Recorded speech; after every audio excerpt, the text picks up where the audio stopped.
What we learn in hospitality and tourism, our skills we learn in school, our skills we acquire are cross-cutting. We do customer care, we do customer service, we are learning marketing, we are learning product development, we are learning how to develop product. So all those stuff you have learned in school, if they're not applicable to a hotel and hospitality sector, where else do you find opportunities?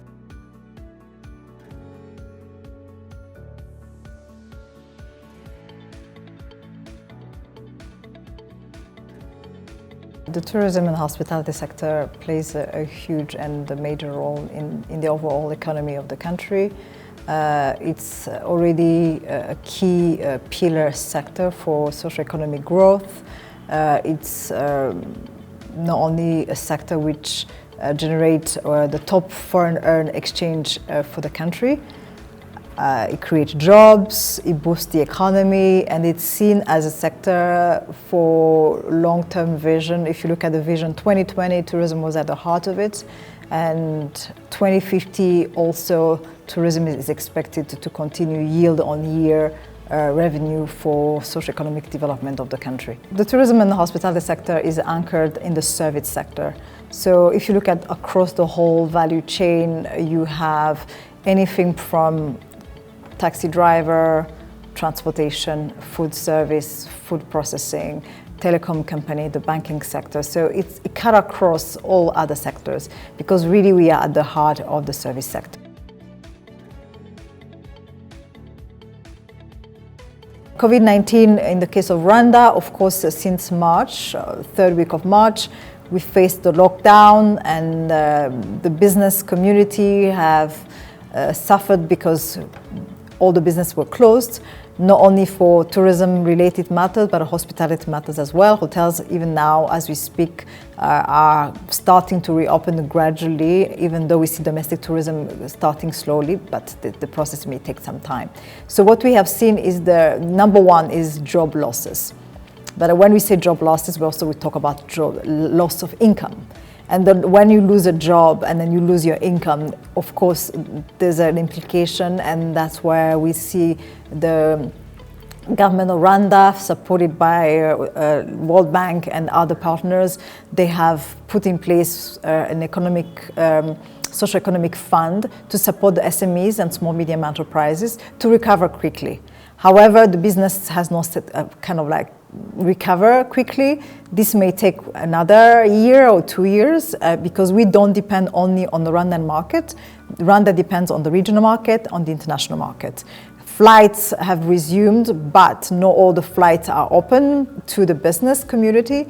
Even the travel within Rwanda, we know there's a curve. So our sector, I'll say has been hit harder compared to others, but I believe that we will bounce back. It's a sector which will bounce back based on its nature. It's a social mobility sector. People need to see each other, people need to travel, people need to eat, entertainment will come back because that's the nature of human being.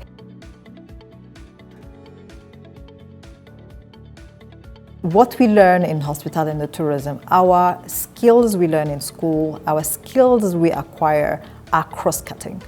We do customer care, we do customer service, we are learning marketing, we are learning product development, we are learning how to develop product. So all those stuff you have learned in school, if they're not applicable to a hotel and hospitality sector, where else do you find opportunities? So venture into new sectors. If your heart is into tourism, you will come back. So when one door closes, another one may be open.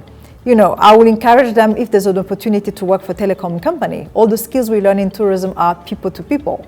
Hospitality is about hospitality, customer care, customer service, marketing.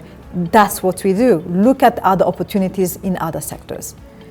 Banking sector, they always need people who have our skills.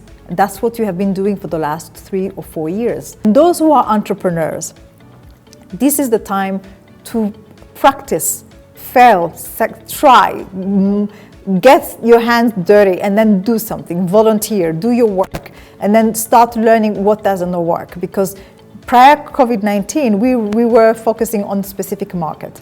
Now the domestic market is booming. What do you see in your own community? Organize something, do something which you can actually learn in the process as a business operator.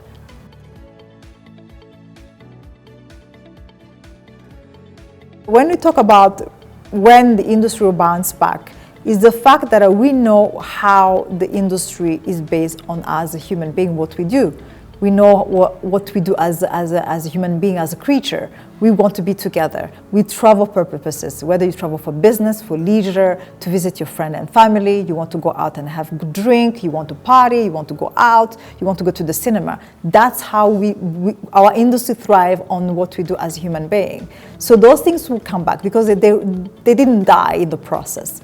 It's just the matter of organizing our economy to bounce back, to have people work, so they can generate income and have revenues and salaries so they can spend on leisure.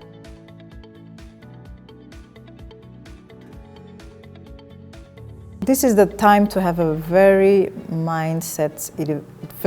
mindset. The reason why I'm saying this is just because in the normal times, you graduate and you expect to put your CV together, and then you are only knocking on the doors of hotels and restaurants and lodges. This time, make your CV so versatile, open up yourself to opportunities. Go on job in Rwanda, go on Harambe website, go to Kimisagara, wherever there's a job fair. Look for opportunities in other sectors where what you have learned in school is very much in demand and also applicable. Customer care, marketing, good communication, public speaking, everything we have learned and we do in tourism, sales, those are the skills we teach at the hospitality and tourism level. So I would like to encourage that you have a mindset open for other opportunities while you are waiting for the sector to bounce back and to come back.